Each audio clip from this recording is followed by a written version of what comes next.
gracias por estar en AR Noticias. Y de seguir el pulso de la sucesión presidencial. No olvides suscribirse, dar like y compartir. Carla, buenos días. Buenos días, Juan, ¿cómo estás? Pues mira, hay varios temas, varios frentes que se politizan y se usan como temas de campaña presidencial, Carla. Uno de ellos es pues la inseguridad, como lo hemos comentado ya varias veces. Otro es la contaminación. Y uno de los pues, energías limpias también es otro tema que está utilizando Xochitl, que es especialista en energías limpias, dice que va a llenar todo el país de paneles solares, ¿no? Haría bien. Y otro también es el narcopresidente, la narcocandidata, que son temas que están en el pandero. Pero, ¿qué te parece? Vamos a las primeras planas, amigos. Comenzamos por nuestro recorrido en las primeras planas y como siempre el Universal, que destaca esta imagen. Lo logramos, no más ácido. Tras la publicación de la ley Malena en la Gaceta Oficial de la Ciudad de México, que castiga los ataques con ácido, María Ríos, sobreviviente e impulsora de esta ley, celebró la puesta en vigor y recordó el largo proceso al que se ha enfrentado en búsqueda de justicia. Un caso lamentable e indignante, pero que pareciera que a raíz de esto es el precedente para que esto se haga realidad y se castigue como lo que es, ¿no? Claro, es un caso mediático de la saxofonista oaxaqueña, de su victimario, el diputado Vera, ¿no? que mandó a atacarla, cobarde. Mandó a que la bañaran de ácido, ¿no? Y sí le causaron muchos daños para el resto de su vida. Entonces, la ley Malena ya es una realidad aquí en la Ciudad de México, lo cual se tiene que hacer pues para todo el país, porque sí es importante, ¿no? Así es. Cuidar a las mujeres. Siempre. Otra de sus notas del Universal: ardillos y tlacos ponen a los jefes de policía, revela un sacerdote. También deciden regidurías y los contratos de obras. Cada grupo tiene su maquinaria. Ya aparecen empresarios de la construcción, dice Velázquez. ¿Qué tal, Otra de sus notas: amenaza sequía con inflación más intensa. Especialista advierte sobre la baja en la producción agrícola por la falta de agua, que llevará a un alza de precios. Todo un tema, la escasez de agua, que más adelante vamos a comentarlo, ¿no? Claro que sí. Ponen lupa en CDMX a trabajo doméstico con visita sorpresa. ¿Qué tal? Para garantizar que se cumplan los derechos laborales, autoridades realizan inspecciones a los centros de trabajo a los que se presentan quejas. Y bueno, por último, el dólar en 17,52 es lo que destaca el Universal el día de hoy. Muy bien, ahora vamos, amigos, con el periódico Reforma. Su principal nota dice: dan mantenimiento carretero al ejército. Ordena Hacienda cancelar 559 proyectos. Congelan fondo de 11,000 millones, encargan tarea a los militares. Ya ves que cómo está telegrafiado el asunto de Reforma, ¿no? Muy bien, otra de sus notas dice: caducan miles de oncológicos por burocracia en Jalisco. Qué horror. En Jalisco, dice, es medio tendenciosa, porque dice, hay muchos productos que van a caducar y todavía no se distribuyen, ¿no? Que en algunas semanas o meses van a caducar. Eso es una realidad, Juan, porque los productos oncológicos tienen un cuidado, un trato especial y sí necesitan distribuirlo con rapidez. O sea, y qué mal que si los tienen, no se utilicen. Sí, autoridades de Jalisco, pongan alto en esto, hombre. Otra de sus notas principales: fallece Ursúa, Carlos Ursúa. Sí. Gobernante y opositor, que fue el secretario de Hacienda, el primer secretario de Hacienda con Andrés Manuel. Y que le renunció luego. Y después se pasó con los opositores, ¿no? Como un crítico de Andrés Manuel López Obrador.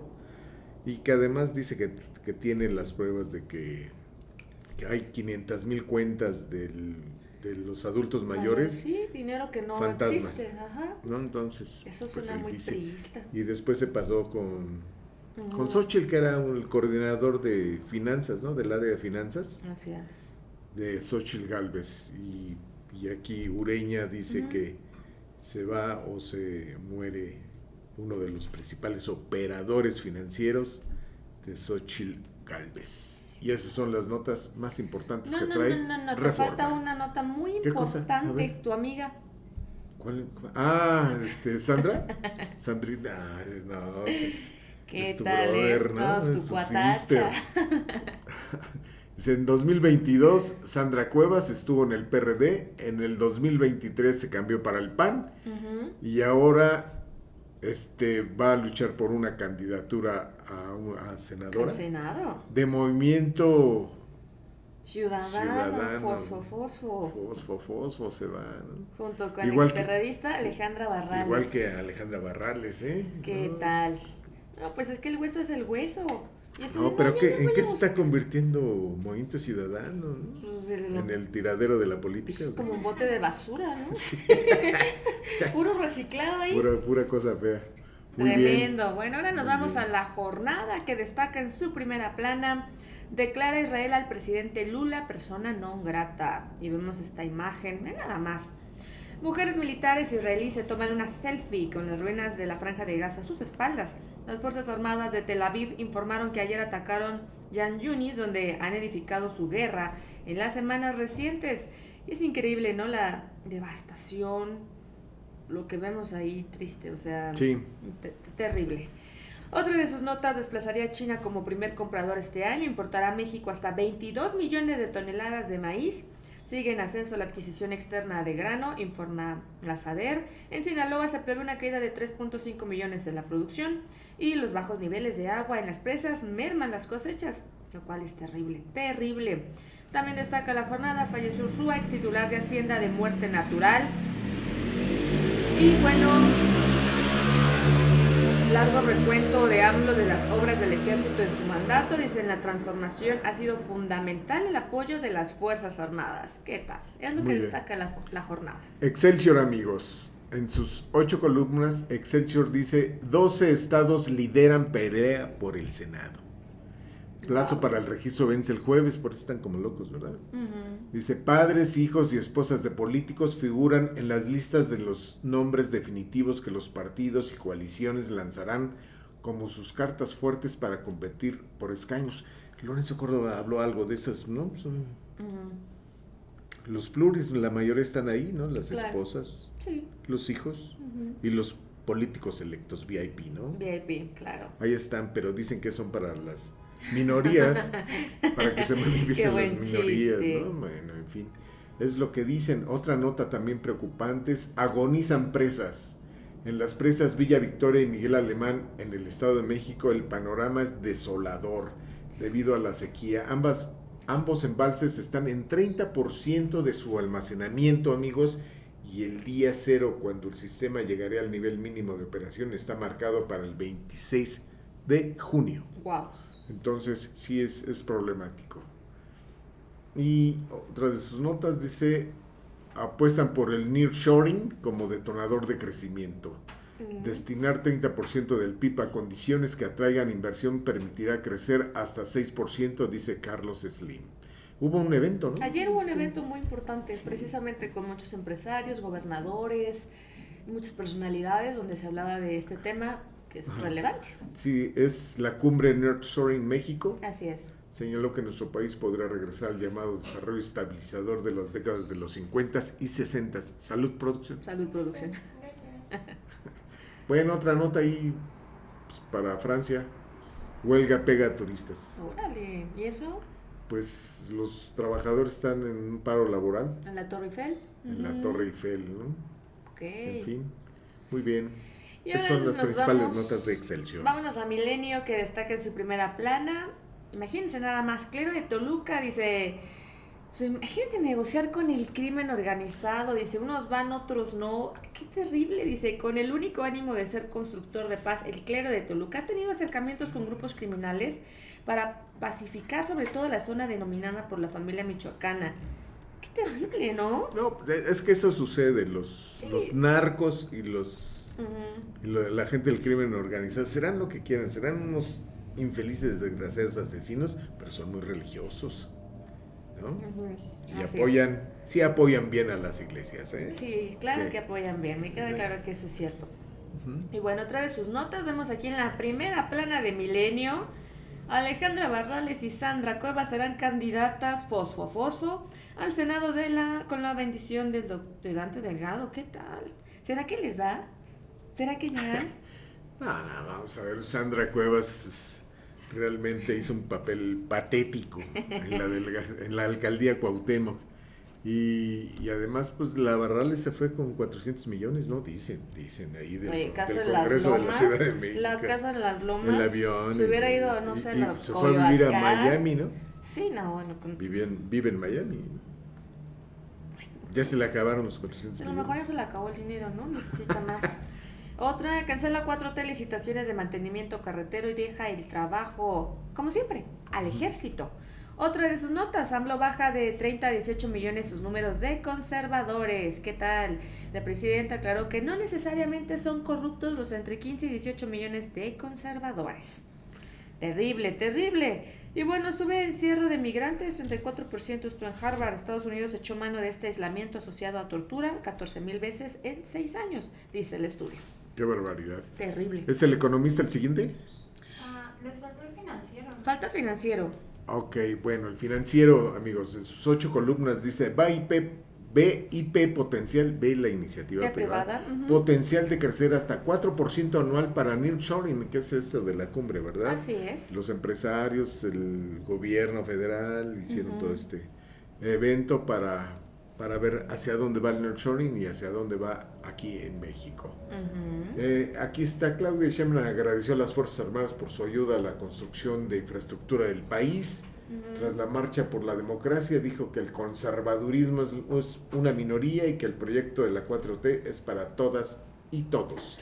En cambio, Xóchitl Gálvez dice, el crimen organizado tiene el control de 1/3 del territorio. En un video dijo que es necesario acabar con este flagelo que daña a los mexicanos. Sí, pues video, con todo controlado, teleprompter y todo, ¿no?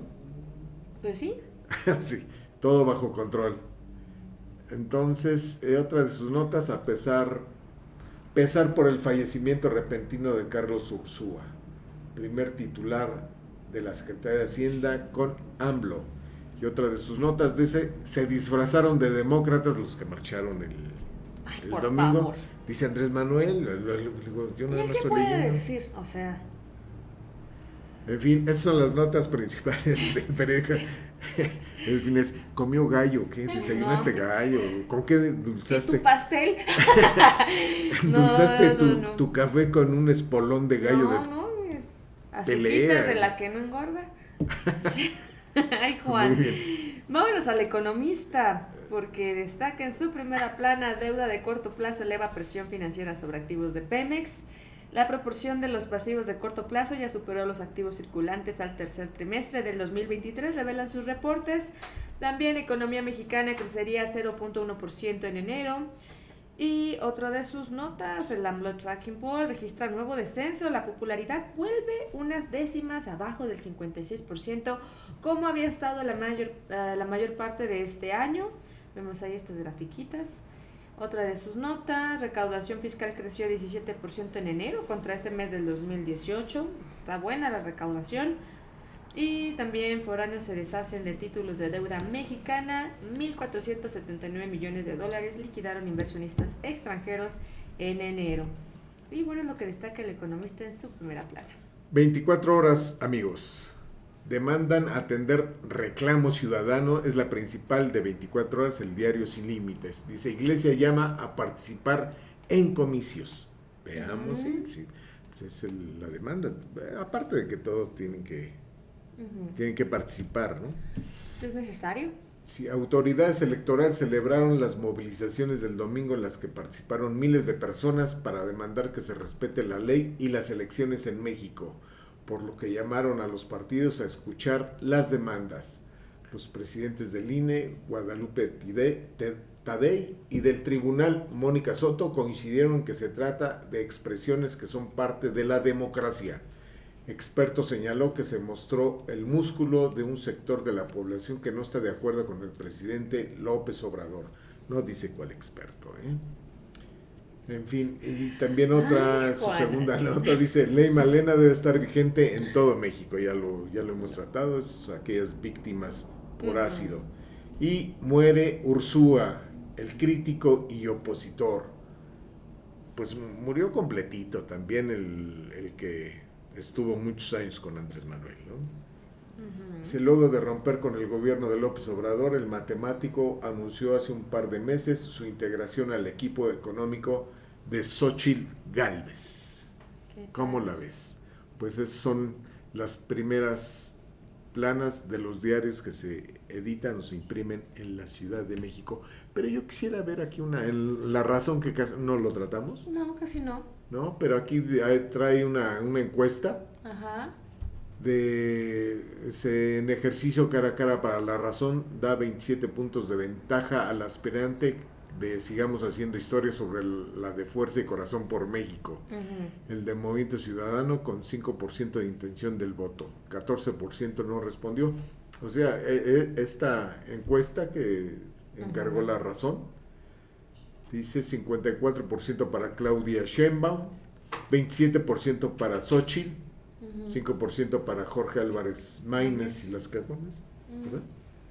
Y 14% no respondió. Esa es La Razón, Carla, no te enojes conmigo. La publicó hoy La Razón, el periódico La Razón. Pues La Razón, no creo que tenga la razón, ¿eh? Yo tengo otros datos. Ay, Juan. Muy bien, amigos, entonces eso, pero lo de Carlos Ursúa, ¿no? Fue muy sorpresivo ayer. Lamentable, muy... Sí, fue por un accidente, de acuerdo a Al parecer fue un accidente. Fue un accidente, se cayó de las escaleras, se dio un super golpe muy fuerte y murió, falleció. Estaba solo, ¿no? Creo que nada más tenía la persona de servicio en su casa. Sí, exacto, entonces, pues... Sí, qué triste. Sí. Y es que a cierta edad yo creo que ya necesitas tener a alguien, ¿no? Y más si hay algún padecimiento. No era mayor. A ver, ¿qué edad tenía? 67, ¿no? Así un chavito, en plena flor de la juventud. Pues veme. Ay, buena, Juana John, pero... Pues imagínate un hombre con tanto estrés, con tantas presiones... También, ¿no? ¿Tú crees que yo no tengo presión? No tengo estrés. No, me queda claro que sí. Entonces, ¿Quién sabe si haya tenido padecimientos previos o alguna enfermedad crónica o algo, no? Pues sí, pero pues, el dictamen fue muerte natural. Sí. Sí, bueno, igual un accidente le puede pasar a cualquiera, ¿no? Pues sí. Sí, muy, muy, muy triste esto. Muy lamentable, así es. Y pues bueno, continuamos con la información. A ver, ¿qué estás...? Ya. Es que Ureña escribió un artículo muy interesante sobre Carlos. Pierde Xóchitl su principal operador, que dice toda la historia de él, etcétera.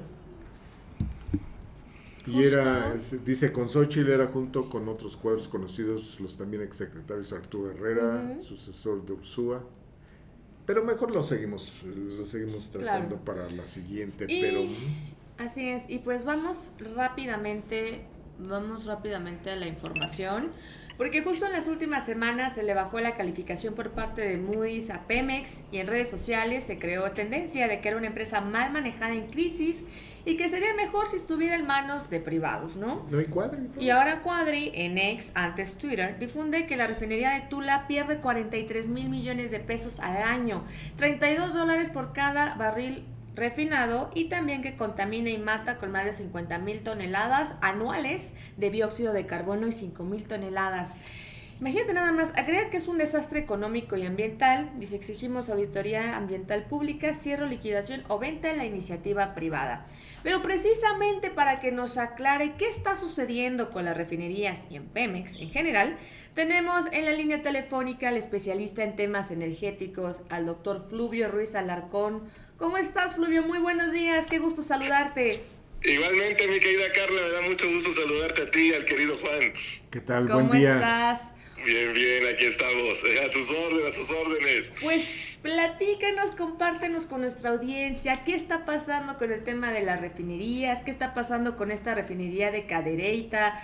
Son muchas cosas alrededor del tema de las refinerías de Pemex, ¿no? Ya vimos que incluso Hacienda le condonó una cantidad importante a Pemex.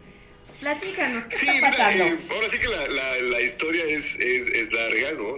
Recordemos que Petróleos Mexicanos suele ser una empresa con utilidades antes de impuestos, pero pérdidas netas después de impuestos. Eso ha sido prácticamente desde finales del siglo pasado, no solamente, por ejemplo, lo que va del año, únicamente en 3 años, 2006, 2012 y 2022, tuvo rendimientos netos positivos. Hay que ver, creo que a finales de esta semana sabremos los resultados financieros de Petróleos Mexicanos, aparentemente el viernes. Sin embargo, el caso de refinación sí es muy preocupante, porque este ha sido pues el talón de Aquiles de Petróleos Mexicanos desde el momento, desde mi punto de vista, en que se decidió que antes que nada Pemex fuera la principal fuente de ingresos fiscales del Estado y no una empresa aparte entera. Recordemos que, por ejemplo, a inicios de este siglo, los presupuestos para mantenimiento y refinación eran muy escasos. De hecho, a mí me tocó como asesor en la Cámara de Diputados ver que alguna vez se aprobó un mantenimiento con 0 pesos, 0 centavos, su presupuesto para mantenimiento y refinación. Y si bien en esta administración se le ha inyectado una cantidad muy importante de recursos a este sector, sin embargo, los proyectos más relevantes, justamente los proyectos que van a permitir ir reduciendo sobre todo la generación de combustible y a partir de ahí de emisiones más contaminantes, están todavía por concluir. En el caso específico de Tula hay una planta coquizadora que se va a establecer ahí y que va a dar tratamiento a los residuales tanto de la refinería de Tula como de la refinería de Salamanca. Esto va a permitir reducir significativamente, prácticamente a cero, la producción de combustible, y yo esperaría que junto con estas plantas, que también se está iniciando, o sea, va todavía mucho más atrasada la de Salina Cruz, con lo cual ya estarían reconfiguradas las 6 refinerías, digamos, del Sistema Nacional de Refinación que hoy funcionan, pues se podrá ver alguna mejoría, ¿no? También está en el caso de Cadereyta, ahí el problema esta es una refinería que ya fue, de hecho fue la primer refinería que se reconfiguró hace ya varias décadas. Sin embargo, aparentemente hay un problema con las plantas recuperadoras de azufre, que es justamente el tipo de emisiones que se han estado observando de manera recurrente en las últimas días, ¿no? Entonces, en general, lo que haría falta es una revisión de la eficiencia operativa y de las 6 refinerías. No solamente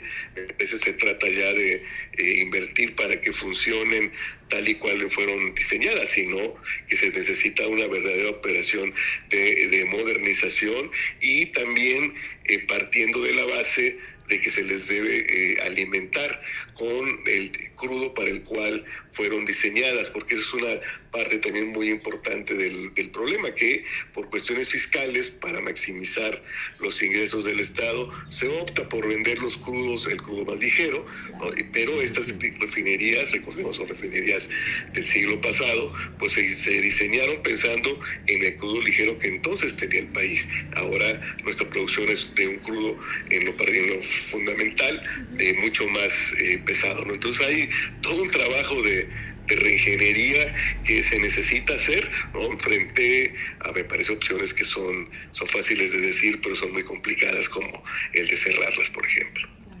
Muy bien, buen día, Fluvio.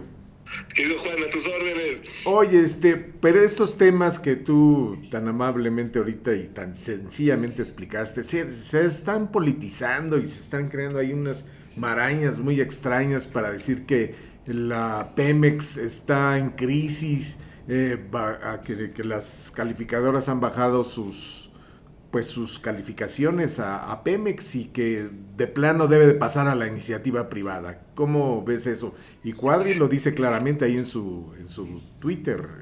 Sí, Gabriel siempre ha sido muy lapidario en eso. Sí, creo que es una postura, ¿verdad? Yo aprecio a Gabriel, pero aquí sí me parece que es un tanto simplista, porque además, de entrada, no son todas las calificadoras, es Moody's en particular, ¿no? Quien ha tenido, digamos, un ojo crítico. Y hay una parte en la que yo coincido con el tipo de análisis que hace Moody's, es que resulta muy difícil, seguramente resultará cada vez más complicado para el Estado dar todo este tipo de apoyos que se han dado vía aportaciones de capital, vía condonación del pago de derechos e impuestos, entre otras razones porque pues los ingresos petroleros como tales también han venido disminuyendo. Una combinación de que si bien se ha detenido la caída libre en la que estaba la producción petrolera, lo cierto es que no se alcanzaron las metas de producción de crudo que se habían planteado para el final más bien de la administración. Los precios tampoco están en sus niveles más altos, no están mal, pero lejanos a aquellos números de $100 que, por ejemplo, vimos al final del sexenio de Calderón, ¿no? Entonces sí hay dificultades serias, digamos, sí va a requerirse de una operación muy amplia, no solamente, digamos, lo que hemos estado viendo es un poco conectar al enfermo al respirador, ¿no? Para que no se muera, pero sí se requieren soluciones de mucho mayor calado, ¿no? De entrada, yo estoy convencido de que sin una reforma fiscal, lo que se pueda hacer en favor de Pemex pues va a agotarse en el mediano plazo, ¿no? Y volveremos a ver a Pemex en dificultades. Creo que sí se requiere que el Estado se desligue de una vez por todas de la dependencia estructural que aún mantiene de los ingresos petroleros. Insisto, a pesar de que estos han venido disminuyendo, pero con todo y eso, con todos los apoyos, ya en el balance neto, Petróleos Mexicanos pues sigue siendo la principal fuente de ingresos.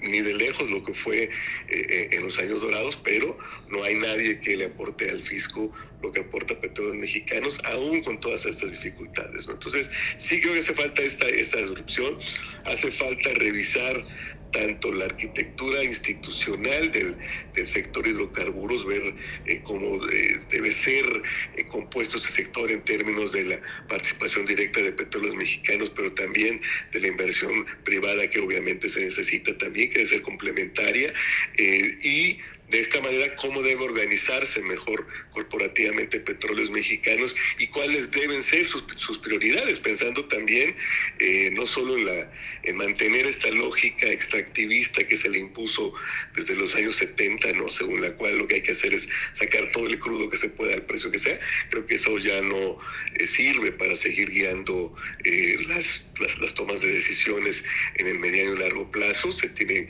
que revisar esto, ver, como decía, cuáles son todos los procesos en los que se puede mejorar tanto a nivel del modelo económico general como del propio funcionamiento operativo de Petróleos Mexicanos. Hay muchas empresas que empiezan ya a hacer su propia transición, es decir, a realizar sus procesos extractivos e industriales a partir de fuentes de energía más o menos agresivas con el medio ambiente, ¿no? Y también, por supuesto, todo esto tiene que estar basado en una sólida base científica y tecnológica, que esa se construye con muchos años de esfuerzos continuados, ¿no? Entonces creo que es todo este conjunto de medidas o de naturaleza de medidas lo que se tendrá que poner en marcha, porque en lo que sí coincido es que no puede ser nada más una simple atención a la parte fiscal, sin embargo necesariamente tendrá que pasar por ahí.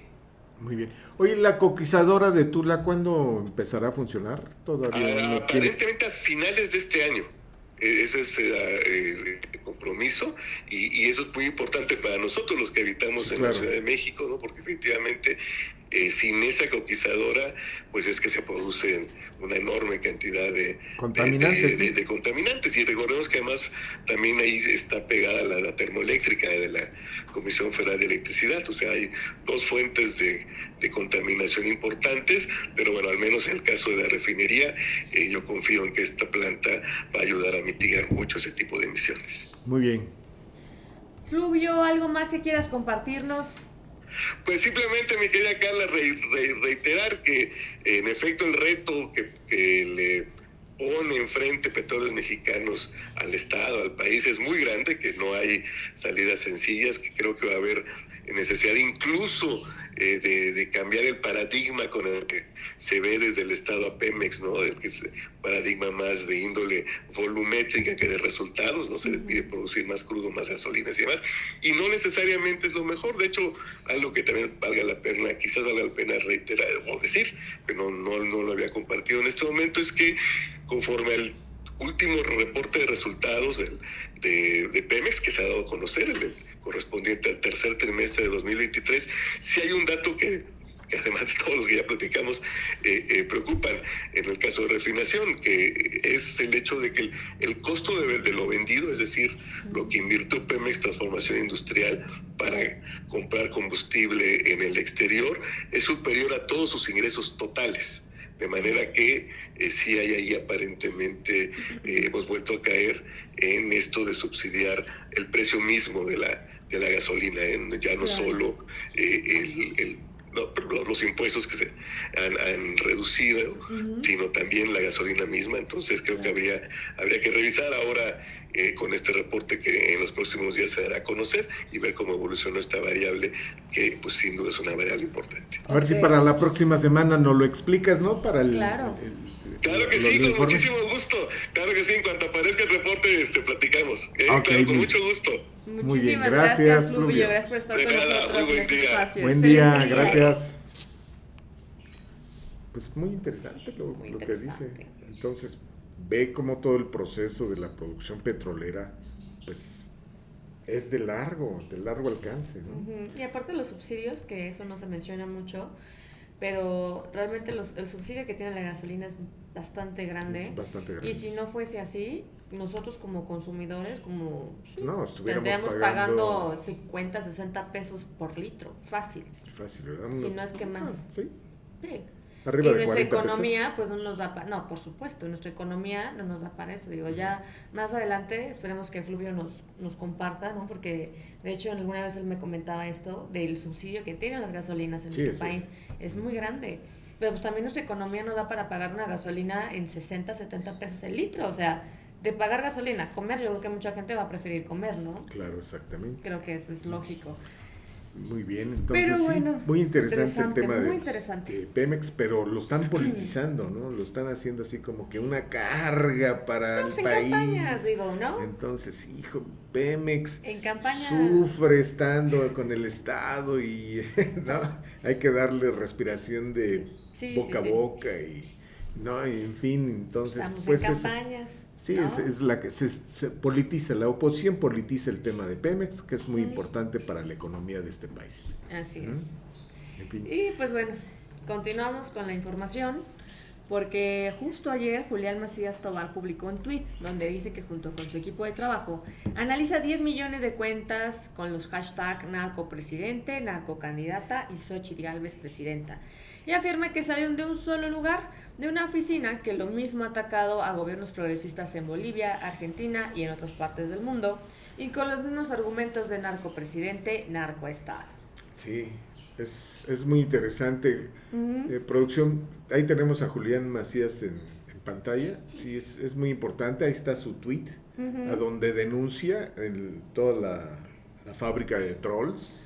De bots. Él dice trolls, ¿verdad? Trolls, bots. Sí, a donde dice claramente que salen de España, ¿verdad? Y con los mismos argumentos, dice. Pero veamos, Julián Macías Tobar es fundador del sitio de Pandemia Digital y ayuda a desenmascarar campañas de desprestigio contra personalidades y políticos en el mundo, ¿no? Y es un activista contra la desinformación digital, eso es muy importante. Y esto del narcopresidente, narcocandidata y Xochitl Gálvez va a ser presidenta, son campañas de millones. ¿Te acuerdas que decían que era un hashtag con 150 reproducciones en el mundo? Sí, y ahí este hombre, ahí Julián Macías Tobar en su investigación, en su estudio, dice que uno de ellos, Torres, un tal Torres, es español, ni siquiera es mexicano, entonces ese es uno de los que más ha difundido. Yo estoy de acuerdo que estos hashtags y todo ese tipo de información, pues, se compartan en redes y ataquen y todo. Pero lo de narcopresidente no surgió de la nada, o sea, tiene un fondo. No, esa investigación la hizo el instituto gringo, que es financiado por por los X González, hazme el favor. A ver. Y eso está comprobado. No, puede que esté comprobado y pero todo. Pero hasta la Casa Blanca acaba de decir que no hay pruebas fehacientes. Nadie, los mismos reporteros investigadores han dicho que no hay no hay pruebas fehacientes de que haya recibido Andrés Manuel dinero de los narcos. ¿no? Pero aquí ya se creó todo un monstruo. Y además, aquí Julián Macías Tobar dice que las investigaciones, los hashtags y todo lo de información de esta fábrica de trolls Perdón. se le dan a latinos directamente, ¿no? ¿Tiene pruebas también? Sí, sí. Él lo dice claramente ahí en su investigación. A Denise Dresser, ahí lo menciona, que otra de las personas que se le da este tipo de investigaciones de los hashtags, de este tipo de Digo que se granjas. envían directamente a Latinus, Denise Dresser y a otros para su difusión, ¿no? Exactamente. Bueno, ¿No? Entonces, pues es una especie de guerra sucia con el tema de redes sociales, pero también es cierto que hay muchos descontentos y hay muchas opiniones encontradas en redes sociales. Está muy polarizado. en la marcha del domingo era a favor de la democracia y a favor de las libertades electorales, etcétera, ¿no? Pero la mayoría de las pancartas dicen narcopresidente fuera. Y eso es un hashtag de esta fábrica de drogas, ¿no? Sí. Que lo mismo se usó, aquí lo dice. Lo mismo se usó, los mismos argumentos los usó con Guillermo Lasso en Ecuador y contra Macri. Okay. Los mismos. Guillermo Lasso, no mientas, que es el mismo que se usó, y los mismos usaron narcoestado, fueron los mismos que se usaron en contra de Andrés Manuel. Eso es lo que dice Julián Macías Tobar, ¿no? Hacer en su investigación, después de analizar 10 millones de cuentas, que son las mismas, los mismos que están atacando a Andrés Manuel, son los mismos que atacaron a Lasso en Ecuador y a Macri en Argentina. Son las mismas cuentas. Okay. ¿Cómo descubrió él todo el tema de los los por ataques? El HTTP, ¿no? No, por los errores, porque decía que el mismo error de Xochitl, por ejemplo, los españoles, la gente, los programadores, todo Xochitl, lo escribían primero Xochitl. Sí, vi. Primero la L y después la T. Y eso es muy dado en el extranjero, que tengan problemas. Pero casualmente Claudia comparte Pero eso. son 500,000 de cuentas que lo escribieron mal, tuvieron el mismo error. Aquí está. Ahora vamos a ver, pero todavía si tienen granjas, Morena y su equipo y todo eso, pues que lo demuestren como lo demostró este cuate, ¿no? Sí, estoy viendo aquí justo el hilo que compartió Claudia Sheinbaum de este tema. En fin. Interesante, digo, estamos Es en interesante porque son compruebas que primero que sí hay estas fábricas de trolls y que la gente la gente que está atrás de Xochitl Gálvez contrataron Max Cortázar, podemos decir, o otras gentes. Sí. Contrataron a estas fábricas de trolls para los hashtags narcopresidente Andrés Manuel, narcocandidata Claudia Sheinbaum y Xochitl Gálvez es presidenta de México, una cosa, o presidenta, ¿no? Sí. Pagaron para posicionar esos hashtags en el mundo, ¿no? Con las mismas cuentas que atacaron a Macri, con las mismas cuentas que atacaron a Lasso, ¿no? Y en otros casos también habla mucho de esos casos, ¿sí? Claro. Entonces, pues realmente, como tú dices, pues mira, en la sucesión presidencial es la lucha por el poder, la guerra sucia, pero si algo me da mucho gusto es que la marcha del fin de semana la gente salió, participó, independientemente de lo que dijera narcopresidente o no narcopresidente, la gente está consciente de que quiere, de que hay algo y que quieren cambiar las cosas y que tienen ahí algo en común, ¿no? Que en este caso es pues tener un mejor México. Imagínate, en lugar de Cuadri de aventar su veneno, ¿por qué no explica todo esto como lo hizo Fluvio Ruiz sobre Petróleos Mexicanos? Porque es más fácil politizar un tema, ¿no? Y atacar y criticar, ¿no? que es una posición como debe de ser, es la posición cómoda del francotirador, ¿no? Totalmente, ¿no? Ujú. Pero bueno, ahora sí, vámonos al cartón de Louis. Ya lo tenemos por acá. Sí, mira, grandes avances. Dice, ¿cómo ve los avances contra la pobreza este sexenio? Y la gente, ahí vemos a una persona encuerada, tal cual encuerada, dice, es necesario responderte. Y sí, creo que el tema de la pobreza sigue siendo pues un problema en este país. Muy acertados los Sí, su cartón de los Louis. cartones de Louis. Y Y otro tema, vamos a continuar con lo que escribió Ureña hoy, ¿no? Ujú. Es que es muy interesante, ¿no? Dice, murió Carlos Ursúa, secretario de Finanzas de Andrés Manuel López Obrador, en el gobierno del Distrito Federal, el primer titular suyo en la Secretaría de Hacienda. Ujú. Ahí se avienta otro rollo, etcétera, ¿no? Era junto con otros cuadros conocidos, ya con el apoyo a Xochitl, Ujú. ¿no? También exsecretarios Arturo Herrera, Ujú. sucesor de Ursúa en el López Obradorismo, Jesús Antonio Mid, José Ángel Gurría, hombre clave para las propuestas en cierres. Era parte del equipo y es parte del equipo ahorita sin Ursúa ya, ¿no? Ok. Ha muerto Carlos Ursúa, es la única información, dijo ayer después de la comida un colaborador cercano a Xochitl Gálvez.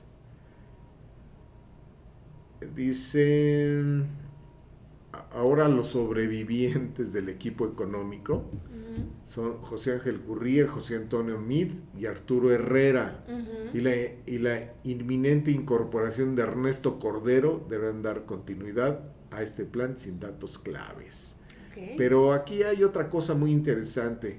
Ayer mismo se dieron pasos para integrar un cuadro de abogados para vigilar el proceso electoral Ujú. por parte de Xochitl Gálvez de las votaciones desde el 2 de junio y defender los resultados de las votaciones. Por ahí aparecen Diego Fernández de Ceballos, mira, puro ciudadano. ¿El jefe Diego? Sí, puro ciudadano emanado de Ujú. de la sociedad civil. Diego Fernández de Ceballos, Santiago Krill, Fernando Antonio Lozano Gracia. Ujú. Pues todos tienen notarías cuando se las dio Fox, ¿no? O Calderón. Sí. ¿Sí? Y otros abogados con experiencia en este campo.